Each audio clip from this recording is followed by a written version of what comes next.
राष्ट्रवादी काँग्रेस पक्षाच्या राष्ट्रीय अध्यक्षा तसेच राज्याच्या पहिल्या महिला उपमुख्यमंत्री यांच्याबाबत काँग्रेस पक्षाच्या एक्स अकाउंटवरून काँग्रेसच्या काही भिकारड्या ट्रोलर्सनी ज्या पद्धतीने मुक्ताफळं उधळली आहेत ती मुक्ताफळं भविष्यात त्यांना चाखावी लागतील तुर्तास इतकंच आमचं सांगणं आहे। काँग्रेसच्या अधःपतनाची जी 4 प्रमुख कारणं आहेत त्यातलं एक कारण आपल्या इतिहासाचा विसर पडणं।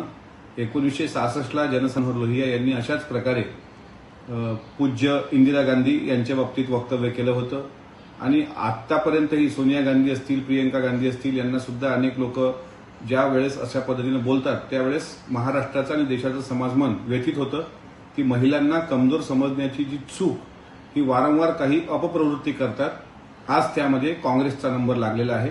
काँग्रेसचे प्रदेशाध्यक्ष हर्षवर्धन सपकाळजी यांनी सुनेत्रा वहिनींची माफी मागावी, एक्सवरून ती पोस्ट तात्काळ डिलीट करावी आणि ज्या 40 पैशाच्या लावारिस कार्ट्यांनी त्या पोस्ट केलेल्या आहेत त्यांना त्यांच्या पद्धतीने उत्तर द्यावं, नाहीतर हे आंदोलन लहान होता होता इतकं मोठं होणार की काँग्रेसच्या विनाशाचं कारण हे सुनेत्रा वहिनीवर केलेली खालच्या पातळीवरील टीका ठरेल एवढं मात्र काँग्रेसनी लक्षात घ्यावं।